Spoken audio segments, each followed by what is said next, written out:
হরে কৃষ্ণ। পবিত্রারোপণী একাদশী ব্রত 2024 কবে পালন করতে হবে এবং এই একাদশীর দিনে কি কি খাওয়া যাবে, কি কি খাবার খাওয়া যাবে না, ব্রহ্মবৈবর্ত পুরাণে এই পবিত্রারোপণী একাদশী প্রসঙ্গে বিশেষ মাহাত্ম্য কথা বর্ণনা করা হয়েছে। আমরা অনেক সময় ব্রত করি, কিন্তু এই একাদশী ব্রতের সংকল্প মন্ত্র কি, পারণ মন্ত্র কি, সেগুলো অনেক সময় জানি না। তো আজকের এ পর্বে মূলত আমরা সেই সকল প্রসঙ্গে জানার চেষ্টা করব। তাই প্রত্যেককে বলবো, পবিত্রারোপণী সম্পর্কে আজকের এই গুরুত্বপূর্ণ তথ্যগুলো আসুন জেনে নেই। সকলকে স্বাগতম জানাচ্ছি আমাদের এই ধর্মীয় তথ্যমূলক চ্যানেলে। আমরা চেষ্টা করি এরকম সনাতন ধর্মের গুরুত্বপূর্ণ তথ্যগুলোকে আপনাদের সাথে উপস্থাপন করতে, শেয়ার করতে। তাই কিছুক্ষণ সময় ধৈর্য ধরে একসঙ্গে আজকের এই পবিত্রারোপণী একাদশী প্রসঙ্গে আসুন জেনে নেই। আশা করছি এই তথ্যগুলো আপনাকে অবশ্যই সমৃদ্ধ করবে এবং ভালো লেগে থাকলে অবশ্যই একটা লাইক করে কমেন্টে আপনার ইষ্ট দেবতার নামটি অথবা ভগবান শ্রীকৃষ্ণের নামটি একবার হলেও লিখে যাবার অনুরোধ জানাচ্ছি। দেখেন, ভগবানের সব থেকে প্রিয় দিন হচ্ছে এই একাদশীর দিন। ঠিক যেরকম এই যে শ্রাবণ মাস, প্রভু শিবের সব থেকে প্রিয় মাস হচ্ছে শ্রাবণ মাস। যে ব্যক্তি শ্রাবণ মাসের প্রতিটা সোমবারে শিবের উপাসনা করে, ব্রত করে, তার জীবনে শিবের কৃপা লাভ হয়। প্রভু শিব হচ্ছে দেবাদিদেব মহাদেব। আরো হচ্ছে সোমবার দিন, সোমবারকে বলা হয় প্রভু শিবের দিন। বৃহস্পতিবার হচ্ছে লক্ষ্মী মায়ের দিন, শনিবার শনি দেবতার দিন। তো একাদশীর দিনটি হচ্ছে সেটি যে বারই হোক না কেন, সেটি হচ্ছে ভগবান শ্রী বিষ্ণুর দিন। এই একাদশীর দিনে প্রতিটা একাদশী ব্রত যে ব্যক্তি ভক্তি শ্রদ্ধার সহিত পালন করতে পারে, তার জীবনে ভগবানের বিশেষ কৃপা লাভ হয়। আর যার জীবনে ভগবানের কৃপা লাভ হয়, তার ইহজগতে অসাধ্য বলে কিছু থাকে না। সেজন্যই একাদশী ব্রত পালন করা আমাদের প্রত্যেকটা সনাতন ধর্মাবলম্বীদের জন্য একান্ত বিধেয়। যত প্রকার ব্রত রয়েছে জগতে, এই যে লক্ষ্মী ব্রত হয়, শনিদেবের ব্রত রয়েছে, এরকম মা দুর্গার, কালীর অনেক প্রকার ব্রত হয়। সব থেকে শ্রেষ্ঠ ব্রত হচ্ছে এই একাদশী ব্রত। এর উপরে জগতে কোনো ব্রত নেই এবং থাকবেও না। এই একাদশী ব্রত যেমন অন্য ধর্মাবলম্বীদের মধ্যে রোজা হয়, তো আমাদের সনাতন ধর্মীয় বছরে 24টি একাদশী ব্রত রয়েছে। সেই ব্রতগুলো প্রত্যেকের পালন করা উচিত। যদি আপনি ওইভাবে ব্রত করতে না পারেন, ফলমূলাদি খেয়ে ব্রত করতে পারেন। তো সেজন্য আজকের মূলত এই যে আগামী পবিত্রারোপণী একাদশী ব্রত সাধারণ কোনো ব্রত নয়। এই ব্রতকে বলা হয়েছে, অনেক সময় অনেকে পুত্রদা একাদশী ব্রত নামে চিনে। যদিও পুত্রদা নামে একটা আলাদা একাদশী রয়েছে, তারপরে এই পবিত্রারোপণী একাদশী ব্রত পালন করলে বলা হয়েছে, সে যদি অপুত্র হয়ে থাকে, অপুত্রা লাভাতি পুত্রাম, অপুত্র এক ব্যক্তি হলেও তিনি পুত্র লাভ করতে পারবে এই একাদশী দেবীর কৃপায়। পরম পবিত্র এই একাদশী ব্রত। ব্রহ্মবৈবর্ত পুরাণে এরকম কাহিনী পাওয়া যায়, একজন রাজা, তার কোনো পুত্র সন্তান নেই। আর শাস্ত্রে বলা আছে পুত্রহীনম গৃহম শূন্যম, একটা গৃহটাই শূন্য যদি সেখানে পুত্রহীন হয়, কোনো পুত্র না থাকে সেই সংসারে। সেজন্য এই যে স্ত্রী গ্রহণ করা হয় বা বিবাহের মূল উদ্দেশ্য হওয়া উচিত পুত্রার্থে ক্রিয়াত ভার্যা পুত্রপিণ্ড প্রয়োজনাম, পুত্রের উদ্দেশ্যে স্ত্রী গ্রহণ করা হয়। সেজন্য আবার আমরা এই তথ্যটা অনেকে ভুল বিষয় ভাবি, মানে হচ্ছে যে কিছু মেয়ে হলে আমরা খুশি হতে পারি না, মানে 2-3টা মেয়ে বা ভগবানের কৃপায় যা দিয়েছে মনে রাখবে তাই নিয়ে সন্তুষ্ট থাকতে হয়। শাস্ত্রে বলা আছে কন্যা হলে আমরা খুশি হতে পারি না, কিন্তু একটা কন্যা সন্তানকে যদি কোনো পিতামাতা ভালোভাবে মানুষ করে, ভালোভাবে বড় করে সৎ পাত্রের হাতে দান করতে পারে, তার এত পুণ্য হয়, চিত্রগুপ্ত তার পুণ্যের সংখ্যা হিসাব করতে পারে না। সেজন্য ভগবান যা দিয়েছে তাই নিয়ে আমাদের সন্তুষ্ট থাকা উচিত, এতেই জীবনে প্রকৃত মঙ্গল হয়। তারপরেও অনেক সময় রয়েছে যে একটা পুত্র সন্তান কামনা করে অনেক কন্যা সন্তানের পরেও, এটা দোষণীয় নয়। তো সেজন্য এরকম যদি হয় যে অপুত্রা পুত্র হচ্ছে না, তবে এই একাদশী ব্রত পালন করবেন, বিশেষ করে পবিত্রারোপণী একাদশী। যে একাদশী ব্রত পালন করলে বলা হয়েছে তার জীবনে পুত্র সুখ প্রাপ্তি হয়। আর পুত্র সুখ কবি পুত নামক নরক থেকে পিতামাতাকে উদ্ধার করতে পারে। তারা যদি নরকগামীও হয়, সেখান থেকেও কিন্তু পুত্র সন্তান উদ্ধার করতে পারে তার তপস্যার দ্বারা, তার পুণ্য কর্মের দ্বারা। সেজন্য সেই পুত্র সন্তান লাভ হয় এই একাদশী ব্রত পালন করার মাধ্যমে। শুধু তাই নয়, কেবলমাত্র এই একাদশী ব্রত মাহাত্ম্য কথা পাঠ কিংবা শ্রবণ করলেও বলা হয়েছে বাজপেয় যজ্ঞের ফল লাভ হয়। আমরা তো জানি সনাতন ধর্মে অনেক প্রকার যজ্ঞ রয়েছে, যেমন অশ্বমেধ যজ্ঞ, গোমেধ যজ্ঞ, সোমেধ যজ্ঞ নৃসিংহ যজ্ঞ, সমস্ত বিপদ থেকে রক্ষা পাওয়ার জন্য মহাদেবের যজ্ঞ রয়েছে। তো এরকম করে রাষ্ট্রীয় যজ্ঞ রয়েছে। তার মধ্যে একটা যজ্ঞ হচ্ছে এই কি বলে এটাকে বাজপেয় যজ্ঞ। তো এই বাজপেয় যজ্ঞ করলে যে ফল লাভ হয় কেবলমাত্র এই পবিত্রারোপণী একাদশী ব্রত পালন করলে। যেমন যজ্ঞের অনেক মহিমা ইহজগতে সুখী হবার জন্য, যদিও ত্রেতা যুগে ছিল যাগযজ্ঞ, তবে এই যুগেও করা যেতে পারে। ইহজগতে সুখী হবার জন্য যাগযজ্ঞ করা আবশ্যক। এই যে বিবাহের সময় দক্ষ যজ্ঞ করা হয়, তো সেজন্য বলা হয়েছে যে ব্যক্তি 100 অশ্বমেধ যজ্ঞ করতে পারে তিনি পরবর্তী জন্মে ইন্দ্র হতে পারবে, ইন্দ্রও হতে পারবেন যদি অশ্বমেধ যজ্ঞ করতে পারে। তবে কলিযুগে কিন্তু অশ্বমেধ যজ্ঞ, গোমেধ যজ্ঞ এগুলোকে নিষিদ্ধ করা হয়েছে। তো সেজন্য যজ্ঞের অনেক মহিমা বলা হয়েছে। তো সেই মানে বাজপেয় যজ্ঞ করলে যে ফল লাভ হয় কেবলমাত্র এই ব্রত মাহাত্ম শ্রবণ করলে সেই সমান ফল পাওয়া যায়। এতটা গুরুত্বপূর্ণ এই পবিত্রারোপণী একাদশী ব্রত কখন পালন করতে হবে বা কবে পালন করতে হবে, প্রথমে আমরা সেই প্রসঙ্গে জেনে নিচ্ছি।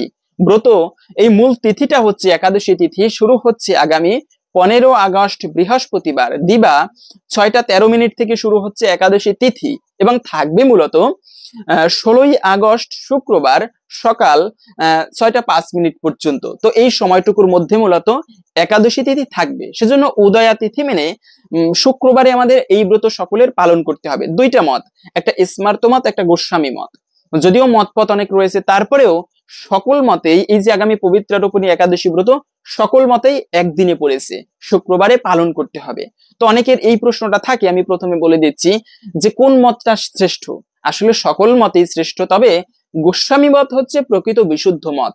এই গোস্বামী মতে আমাদের একাদশী ব্রত পালন করা উচিত। রূপ গোস্বামী যে মত আমাদেরকে দিয়ে গিয়েছেন, আমরা অনেক সময় গোস্বামী মতকে অবহেলা করি, কিন্তু এটাই হচ্ছে প্রকৃত বিশুদ্ধ মত। চান্দ্রপঞ্জিকা অনুসারে এই গোস্বামী মতকে মানে করা হয়, মানে এই যে একাদশী ব্রত পরে অনেক সময় দেখা যায় 2 দিনে ব্রত পরে, একটা হচ্ছে স্মার্ত মতে, একটা গোস্বামী মতে। তো স্মার্ত মতকে বলা হয়েছে জাগতিক মত। এই মতে আমাদের অনেকে ব্রত করেন, তবে আমি তাদেরকে ছোট করছি না, তবে গোস্বামী মত হচ্ছে প্রকৃত বিশুদ্ধ মত। এই মতে আমরা সকল বৈষ্ণবেরা করে থাকি একাদশী ব্রত। তো এরপরে হচ্ছে পারণ, একটা গুরুত্বপূর্ণ বিষয়। পারণটা অবশ্যই আপনারা একাদশী ব্রত করার পরে সঠিক সময়ের মধ্যে পারণ করবেন। যুধিষ্ঠির মহারাজ, অম্বরীশ মহারাজের সুন্দর একটা কাহিনী পাবেন। তৎকালীন সময়ে সত্য যুগে অম্বরীশ মহারাজ চক্রবর্তী সম্রাট ছিল, শশাগরা পৃথিবীর রাজা, একমাত্র উনাকে মান্য করা হতো। সমস্ত রাজরাজারা এই অম্বরীশ মহারাজকে মান্য করে চলতো। সেই অম্বরীশ মহারাজ পর্যন্ত প্রতিটা একাদশী ব্রত ভক্তি শ্রদ্ধার সহিত পালন করত। একদিন কি হয়েছে যে দ্বাদশীর দিনে মানে কিছু মুনি ঋষিদের নিমন্ত্রণ করেছে, তো সঠিক সময়ের মধ্যে তিনি পালন করতে না পারে একটুকু জল পান করেছিল। তাতে কিন্তু দুর্বাসা মুনির সাথে তার মানে মানে দুর্বাসা মুনি তাকে অভিশাপ দিয়েছিল। তো যাই হোক, এরকম একটা কাহিনী রয়েছে। তো সেজন্য মনি ঋষিরা পর্যন্ত, রাজারা পর্যন্ত একাদশী ব্রত করার পরে সঠিক সময়ের মধ্যে পালন করত। তো সেই পালন হচ্ছে আগামী শুক্রবার, তো একাদশী ব্রত পালন করতে হবে মূলত পরের দিনে শনিবারে পালন করতে হবে সকাল 5টা 34 মিনিট থেকে 8টা 37 মিনিটের মধ্যে। এই সময়টুকুর মধ্যে একাদশী ব্রতের পালন করতে হবে। এখন পালন করার সময় কিন্তু একটা পালন মন্ত্র রয়েছে, সম্ভব হলে অবশ্যই সেই পালন মন্ত্রটি উচ্চারণ করে ব্রতের পালন করা উচিত। অনেকে বলে আরে মন্ত্রতন্ত্রের কি প্রয়োজন, না, এটা বলে এড়িয়ে যাওয়া উচিত নয়। হ্যাঁ, মন্ত্র না জানা সেটা ভিন্ন কথা। যদি মন্ত্র না জানে তখন আপনি বাংলায় ভগবানের কাছে প্রার্থনা করে, হে প্রভু, আমি এই একাদশী ব্রত পালন করেছি, তুমি কৃপা করে আমার প্রতি প্রসন্ন হও এবং আমাকে আশীর্বাদ, এরকম প্রার্থনা করে যার যেরকম ভক্তি সেই অনুসারে প্রার্থনা করে আপনি প্রসাদ দিয়ে পালন করবেন। কিন্তু মন্ত্র জানলে অবশ্যই মন্ত্র উচ্চারণ করা উচিত। সেই পালন মন্ত্র হচ্ছে একাদশীর, আমি প্রথমে পালন মন্ত্র এবং সংকল্প মন্ত্র পালন করতে হবে মূলত পরের দিনের সকালবেলা আপনারা স্নান করে ভগবানের প্রসাদ দিয়ে পালন করার সময় এই মন্ত্রটা উচ্চারণ করবেন। সেটা হচ্ছে একাদশাম নিরাহার ব্রত নানেন কেশবা প্রসিদ সুমুখনাথ জ্ঞানদৃষ্টি প্রদভব। এই মন্ত্র উচ্চারণ আমি স্ক্রিনে দিয়ে দিয়েছি, আপনারা দেখিয়ে দিবেন।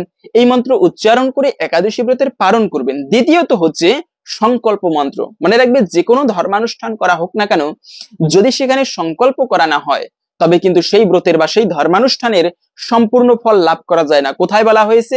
ব্রহ্মবৈবর্ত পুরাণের কথা, সংকল্পেন বিনা রাজন ইয়াৎকিঞ্চিৎ কুরুতে নর ফলঞ্চ অল্পকম তস্য ধর্মস্য অধ্যক্ষয় ভবেৎ। মানে সংকল্পবিহীন যে ধর্মানুষ্ঠান করা হোক না কেন তার ফল অল্প লাভ হয়, কিঞ্চিত মাত্র তার ফল প্রাপ্তি হয়।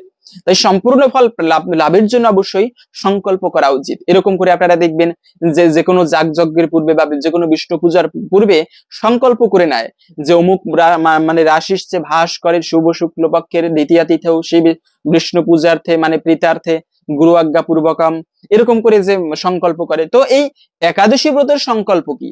একাদশী ব্রতের সংকল্প করতে হয় মূলত একাদশীর দিনে সকালবেলা স্নান করার পরে ভগবানের চরণে একটা পুষ্প দিয়ে অথবা ভগবানের সামনে বসে প্রার্থনা করতে হয় এই মন্ত্রে। সেটা হচ্ছে একাদশ্যাম নিরাহারো স্থির স্থিতা অহম অপরেহ অডি বক্সামি পুণ্ডরিকাক্ষ শরণম্যে ভবাচ্যুত। এই মন্ত্রের মাধ্যমে ভগবানের কাছে প্রার্থনা করতে হয়। আপনি মন্ত্র না জানলে একইভাবে বাংলায়, হে প্রভু, আমি যেই ব্রত করতেছি তুমি কৃপা করো যেন ব্রতটাকে সঠিকভাবে সম্পন্ন করতে পারি এবং তোমার সেবা করতে পারে এই দিনে। এভাবে আপনি আপনার উপলব্ধি অনুসারে প্রণাম করবেন ভগবানকে। মানে এটা হচ্ছে মনে মনে একটা সংকল্প করে নেওয়া যে আমি এই ব্রতটা দৃঢ়ভাবে করতে চাই।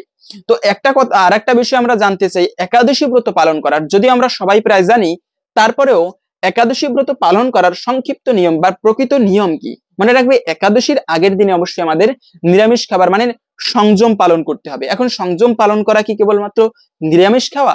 না, সংযম পালন করা শুধুমাত্র নিরামিষ খাবার গ্রহণ করা নয়। সংযম মানে হচ্ছে নিজেকে সংযত করা। একাদশীর আগের দিনে আপনি ওই দিনে মিথ্যা কথা বলবেন না, খারাপ সঙ্গ করবেন না, পরনিন্দা পরচর্যা এগুলো থেকে বিরত থাকবেন। এবং বিশেষ করে বলা হয়েছে সংযত করতে গেলে মনকে, তবে সেক্ষেত্রে সাত্ত্বিক খাবার খাওয়া প্রয়োজন। এখানে নিরামিষ বলতে কি? নিরামিষ বলতে হচ্ছে সাত্ত্বিক খাবার।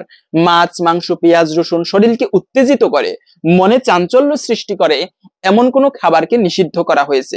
অনেকে প্রশ্ন করেন বা অনেক স্টুডেন্ট রয়েছেন, ছাত্রছাত্রী যারা আমাদের মতো যারা হচ্ছে একাদশী ব্রত পালন করে কিন্তু হোস্টেলে থাকে, সেক্ষেত্রে তারা আগের দিনে নিরামিষ খাবার খেতে পারে না। অবশ্যই মনে রাখবে, একাদশীর আগের দিনে নিরামিষ খাবার আমিষ ভক্ষণ করা উচিত নয়।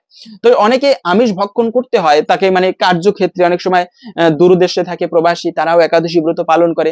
কথা হচ্ছে আগের দিনে যদি সংযম করতে না পারে, নিরামিষ খাবার খেতে না পারে, তাহলে কি একাদশী ব্রত করতে পারবে না? অনেক সময় অজুহাত দেখায়, আরে আমি তো আগের দিনে আমিষ খেয়ে ফেলেছি, আমি আর ব্রত করতে পারবো না। অনেকে অজুহাত এরকম ব্যবহার করি। তো সেক্ষেত্রে কথা হচ্ছে ব্রত করতে পারবে কিনা? হ্যাঁ, অবশ্যই পারবে, যদি আগের দিনে ভুলক্রমে আমিষ খেয়েও ফেলে। প্রথমত হচ্ছে আমিষ খাওয়া উচিত নয় আগের দিনে, যদি তারপরেও খেয়ে ফেলে তাতেও সমস্যা নেই, ব্রত যে কেউ করতে পারবে। একাদশী ব্রত যখনই শুনবেন, যদি আপনি একাদশীর দিনে অন্ন খেয়েও ফেলেন তথাপিও যখনই শুনবে একাদশী ব্রত আজকে, তখনই আমাদের সেই দিন থেকে আপনি, সেই সময় থেকে আপনি পালন করতে পারেন। এতেও ভগবান দেখবে যে ও ব্যক্তির চেষ্টা তো করেছে। তাই যে কোনো অবস্থাতেই একাদশী ব্রত পালন, এভাবে আগের দিনে আপনি সংযম করবেন। একাদশীর দিনে অবশ্যই খুব ভোরে ভোরে শয্যা ত্যাগ করবেন। আমরা অনেক সময় একাদশী ব্রত করি বেশি বেলা করে ঘুমাই, না, এটা করা উচিত নয়। একাদশী ব্রত মানে খুব ভালোভাবে ওই দিনটি পালন করতে হয়। খুব ভোরে ভোরে শয্যা ত্যাগ করে স্নান করবেন, সম্ভব হলে অবশ্যই স্নান করে সংক্ষেপে ঠাকুর পুজো দিবেন। একাদশী দিনটি কেবলমাত্র উপবাস করা মানে না খেয়ে থাকা নয়। ওই দিনটির মূল উদ্দেশ্য হচ্ছে যে নিজেকে সংযত করে খাবার আদি না খেয়ে ভগবানের পুজো করা। এখন তারপরে অনেকে জীবিকা নির্বাহ করি আমরা, মানুষ চলতে হবে, বাঁচতে হবে বা লেখাপড়া করার ক্ষেত্রে, তো সেক্ষেত্রে সকালবেলা হলেও সংক্ষিপ্ত পরিসরে বেশি সময় না দিয়ে আপনি ভগবানের সেবা করবেন, ভগবানের পুজো করবেন। এর মাধ্যমে ভগবানের বিশেষ কৃপা লাভ হয়। যে ব্যক্তি হরিবাসরে ভগবানের পুজো করে তার এত পুণ্য হয়, চিত্রগুপ্ত তার পুণ্যের সংখ্যা হিসাব করতে পারে না। তাই একাদশীর দিনে অবশ্যই সকালবেলা স্নান করার পরে বেশি সময় দিয়ে না, সংক্ষেপে একটা কিছু পুষ্প আপনি ঠাকুরকে অর্পণ করুন, একটা প্রদীপ অর্পণ করুন, একটা ধূপকাঠি প্রণাম করে আপনি আপনার কাজে থাকলে কাজে বেরিয়ে যান। এভাবে করে আপনি সারাদিনটি অতিবাহিত করবেন। এবং এরপরে আপনি যদি খাবার খেতে হয়, অনেকে বলে থাকেন একাদশীর দিনে কি কি খাবার খাওয়া যাবে। মনে রাখবে, একাদশীর দিনে যে কোনো ফল খাওয়া যাবে। ফলের মতো পবিত্র খাবার জগতে দ্বিতীয় নেই। যে কোনো ফল খাওয়া যাবে। দ্বিতীয়ত হচ্ছে দুগ্ধ পান করা যাবে। এবং আপনারা অনেকে ফল খেয়ে হচ্ছে না, সর্বোত্তম হচ্ছে যদি জলপান পর্যন্ত বর্জন করে একাদশী ব্রত করা যায়, এটিকে সর্বোত্তম বলা হয়েছে। কিন্তু জলপান যদি, কলিযুগ, আমি নিজেও ফল খেয়ে একাদশী ব্রত করি, তো অনেকে ফল খেতে পারেন যদি কষ্ট হয়। ফল খেয়েও যদি না হয়, সেক্ষেত্রে আপনারা যে কোনো সবজি রান্না করে খেতে পারেন। যেমন তার মধ্যে রয়েছে আলু আপনারা ভর্তা করে খেতে পারেন, মিষ্টি কুমড়া, মিষ্টি আলু, কাঁচকলা, চীনাবাদাম, তারপরে হচ্ছে কাঠবাদাম, কাজু বাদাম, এগুলো আপনারা সবজি হিসেবে রান্না করে খেতে পারেন। আবার আলুর পায়েস করতে পারেন। এগুলো আপনারা রান্না করে ভগবানকে ভোগ দিয়ে খেতে পারেন। তবে মনে রাখবে, বাঁধাকপি, তারপরে হচ্ছে পটল এবং পুঁই শাক, মানে বটবটি, ঢেঁড়স, এবং আর একটা হচ্ছে সিম, এগুলো কিন্তু একাদশীর দিনে খাওয়া যাবে না। অনেক হচ্ছে ছত্রাক, মাশরুম, এগুলো কিন্তু খাওয়া যাবে না। আবার দুগ্ধ পান করলে সেখানে অনেক সময় হরলিক্স ব্যবহার করে, এগুলোও খাওয়া যাবে না। অনেকের প্রশ্ন থাকে শ্যামা চাল একাদশীর দিনে খাওয়া যাবে কিনা। মনে রাখবে, একাদশী আপনি ব্রত করেন কিংবা না করেন, ভুলেও, আমি একাদশীর ব্রত মাহাত্ম্যটা একটু পরে বলতেছি, তবে এই তথ্যগুলো আমাদের জানা প্রয়োজন একাদশী ব্রত করার জন্য। একাদশী ব্রতের দিনে ভুলেও আপনি যদি ব্রত নাও করেন, পঞ্চরবি শস্য গ্রহণ করবে না। কেন? একাদশীর দিনে সেই ভয়ানক পাপপুরুষ পঞ্চরবি শস্যের মধ্যে আশ্রয় গ্রহণ করে। তাই ব্রত না করলেও যদি ব্যক্তি পঞ্চরবি শস্য গ্রহণ করে, সেক্ষেত্রে তাকে সকল পাপের ভাগী হতে হয়, পাপ না করেও। তাই বলা হয়েছে একাদশীর দিনে পঞ্চরবি শস্য গ্রহণ করতে নেই। যেমন চাল থেকে যত খাবার হয়, ভাত, এই সমস্ত পিঠা, এই সমস্ত খাবার, গম থেকে যত খাবার হয়, আটা, রুটি, বিভিন্ন খাবার হয়ে থাকে, বিস্কিট, কেক, পাউরুটি, তো ডাল, তারপর হচ্ছে এই যে আমরা ছোলা বুট খেয়ে থাকি, এটাকেও নিষিদ্ধ করা হয়েছে। এবং এই যে পাঁচফোড়ন আদি ব্যবহার করে সবজি রান্নার ক্ষেত্রে, এগুলো কিন্তু বর্জনীয়। আবার সবজি রান্না করতে গেলে সেক্ষেত্রে আপনারা সয়াবিন তেল, তারপরে সরিষার তেল বর্জন করতে হবে। এগুলো পঞ্চরবি শস্যের মধ্যে পড়ে। আপনারা ঘি দিয়ে অথবা বাদাম তেল দিয়ে, না হলে সূর্যমুখী তেল দিয়ে সবজি রান্না করে খেতে পারেন ভগবানকে ভোগ দিয়ে। তো এইভাবে মূলত ওই একাদশীর দিনটি আপনি পালন করবেন। এবং যদি ভগবানের পুজো দিতে নাও পারেন, যারা ব্রত করবেন বা ব্রত নাও করতে পারলেও, যদি পুজো দিবেন, পুজো করতে না পারলেও যে কোনো মন্দিরে গমন করবেন এই একাদশীর দিনে। একাদশীর দিনে মন্দিরে যাত্রা করা, গমন করার এরকম মহাপুণ্য হয়ে থাকে, সকল পাপ বিধৌত হয়ে যায় ভগবানের মন্দিরে ভগবানকে দর্শন করার মাধ্যমে, একাদশীর দিনে বলা হয়েছে। এরপরে দ্বাদশীর দিনে গিয়ে আপনারা সকালবেলা স্নান করে যে সময় বলে দিলাম পারণের, সেই সঠিক সময়ের মধ্যে আপনারা সবাই পালন করে নেবেন। এখন একটা কথা হচ্ছে যে একাদশীর দিনে যে কার্যগুলো ভুলেও করা যাবে না, আমরা প্রথমে সেই বিষয়টা জেনে নিচ্ছি। একাদশীর দিনে কি কি কাজ করা যাবে না, তার মধ্যে প্রথমত হচ্ছে, অনেক সময় আমরা একাদশী ব্রত পালন করি কিন্তু দিনের বেলা নিদ্রা যাই, মানে ঘুমাই। তো এটা করা যাবে কিনা, মনে রাখবে একাদশী ব্রত করে যদি অসুস্থ না হয়, সেক্ষেত্রে দিনের বেলা কখনো ঘুমানো উচিত না। এতে কিন্তু সম্পূর্ণ ব্রতের ফল লাভ হয় না। একাদশী ব্রতের দিনে আবারও বলে দিচ্ছি, দিনে কখনো ঘুমাবে না। আপনি সারা দিনটি, ওই দিনটি কেন একাদশী ব্রত করি, কেননা ভগবানের নাম কীর্তন করার জন্য, ভক্ত সঙ্গে কাটানোর জন্য। উপবাস মানে কি?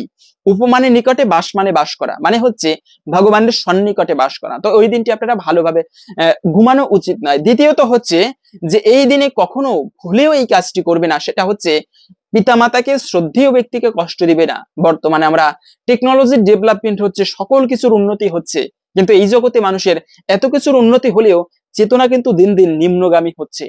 মানুষের মধ্যে যে একটা শ্রদ্ধাবোধ, একটা স্নেহ, একটা ভালোবাসা, এটা কমে দিন দিন, বরঞ্চ বাড়ে না।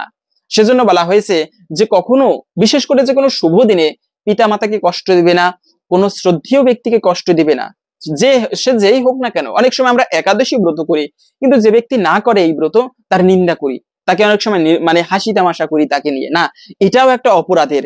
এর মাধ্যমে এই ব্রতের ফল, সম্পূর্ণ ব্রতের ফল আপনি লাভ করতে পারবেন না। তাই কখনো কারো নিন্দা করবে না। আবার যারা একাদশী ব্রত না করে, কিন্তু যারা একাদশী ব্রত করে, তাদের নিন্দা শুরু করে, আরে একাদশী করো, শরীর থাকবে না।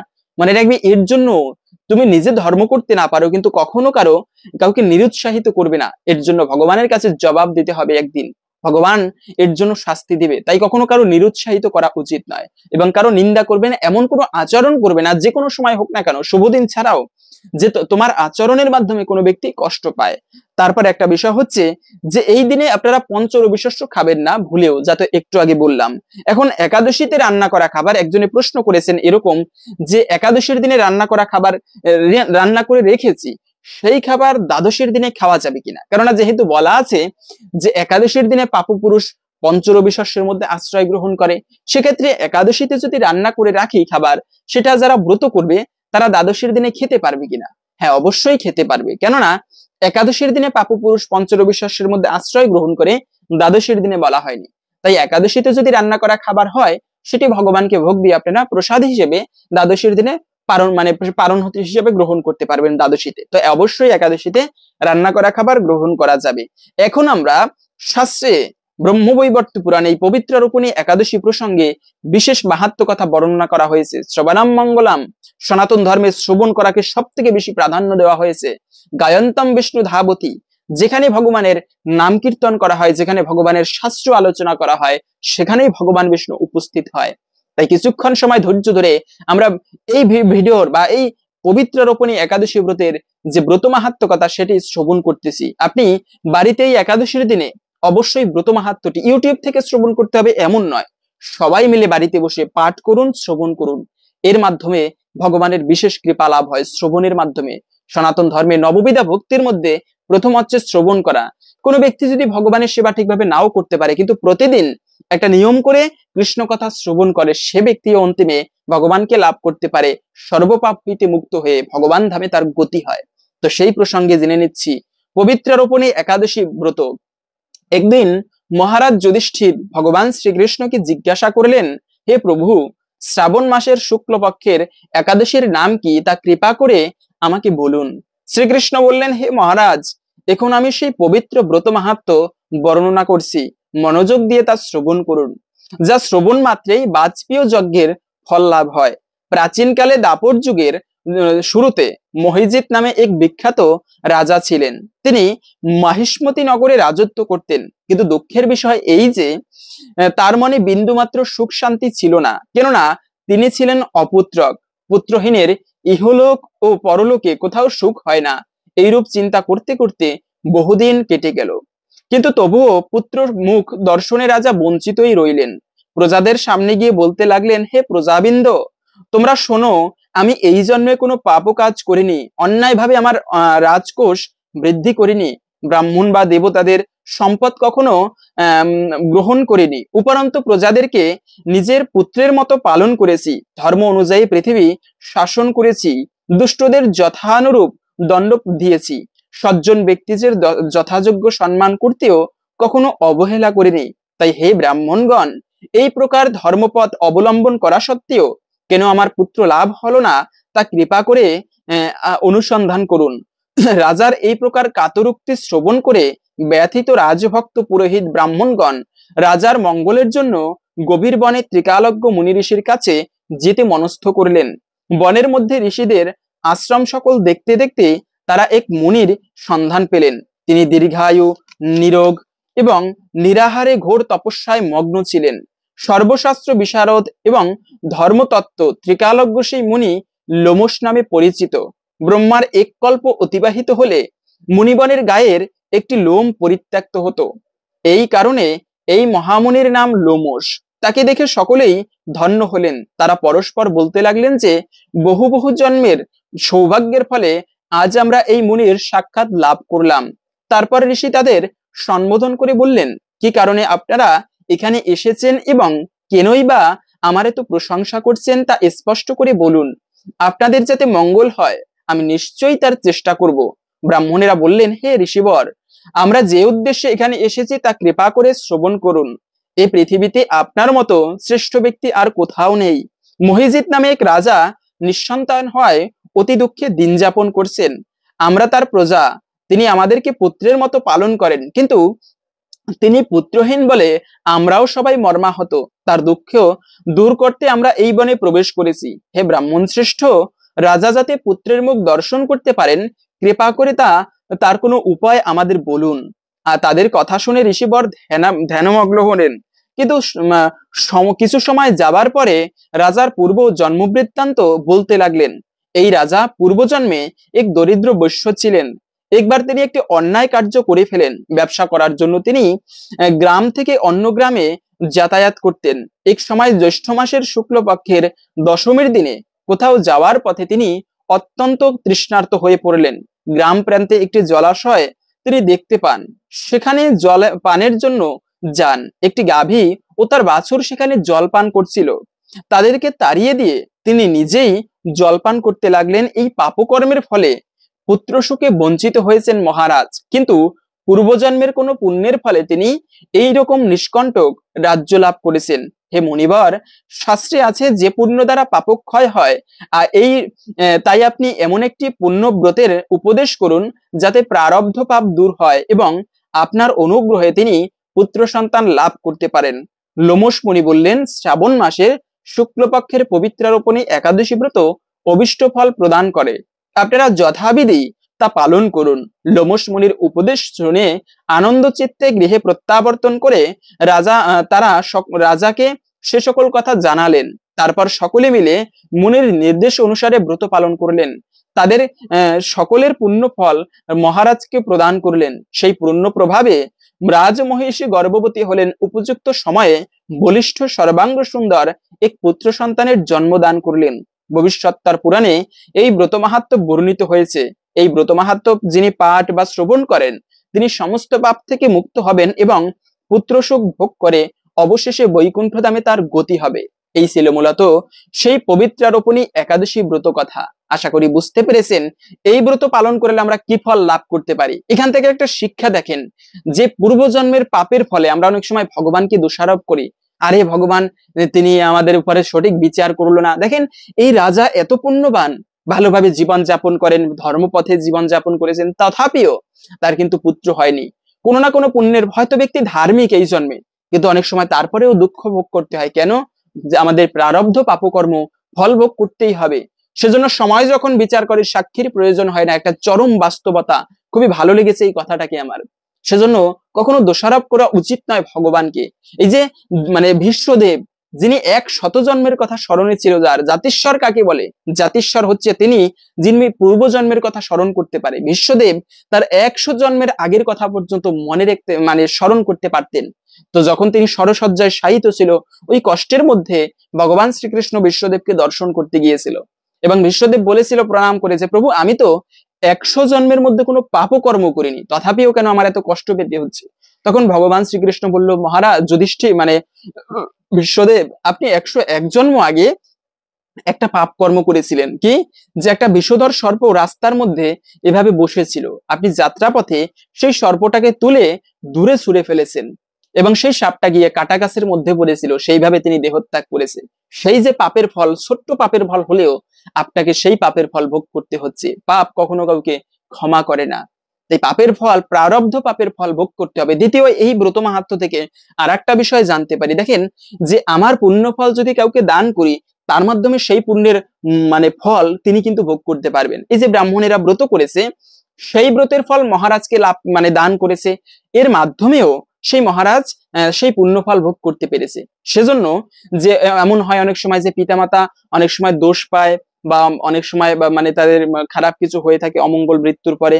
তো এরকম যদি হয়, আপনি নিজে এরকম একাদশী ব্রত পালন করুন এবং ভগবানের কাছে প্রার্থনা করে একটা পুষ্প ভগবানের চরণে অর্পণ করে বলবেন, হে প্রভু, আমি যে ধর্মানুষ্ঠান করেছি সম্পূর্ণ ব্রতের ফল আমি আমার বাবা মার উদ্দেশ্যে বা যে ব্যক্তির উদ্দেশ্যে দান করতে চান তার কাছে প্রার্থনা করে তাকে দান করতে পারেন। এর মাধ্যমে সেই পুণ্য ফল সেই ব্যক্তি লাভ করতে পারবে। এবং এই দিনে অবশ্যই আপনারা এই একাদশীর দিনে ব্রত তো অবশ্যই করবেন, যদি নাও পারেন ব্রত মাহাত্ম্য কথা শ্রবণ করবেন, তারপরে সন্ধ্যাকালে একটা প্রদীপ ঠাকুর ঘরে অর্পণ করবেন। প্রদীপ অর্পণের মাধ্যমেও ভগবানের বিশেষ কৃপা লাভ করা যায়। তো একটা প্রদীপ অবশ্যই আপনারা ঠাকুর ঘরে অর্পণ করার চেষ্টা করবেন। দ্বিতীয়ত হচ্ছে তুলসী দান। তুলসী দানের মাধ্যমেও ভগবানের বিশেষ কৃপা লাভ করা যায়। ভগবানকে অনেক কোটি কোটি টাকা দান করা, মণিমুক্ত দান করলে ভগবান যতটা না খুশি হয় তার থেকে শত সহস্র গুণ বেশি খুশি হয় ভগবানকে তুলসী পত্রের সহিত তার পূজা অর্চনা করার মাধ্যমে। হরে কৃষ্ণ। আশা করছি আজকের এই গুরুত্বপূর্ণ তথ্যগুলো জেনে আপনি সমৃদ্ধ হয়েছেন। ভালো লেগে থাকলে অবশ্যই একটা লাইক করে যাবেন। যদিও ভিডিওটি একটু বড় হয়েছে, ক্ষমা সুন্দর দৃষ্টিতে দেখবেন, তবে আশা করছি সমৃদ্ধ হয়েছেন আজকের এই তথ্যগুলো জেনে। ভগবানের কৃপায় সকলের জীবনে মঙ্গল হোক এই কামনা করে আজকের ভিডিওটি এখানে সমাপ্ত করছি। হরে কৃষ্ণ।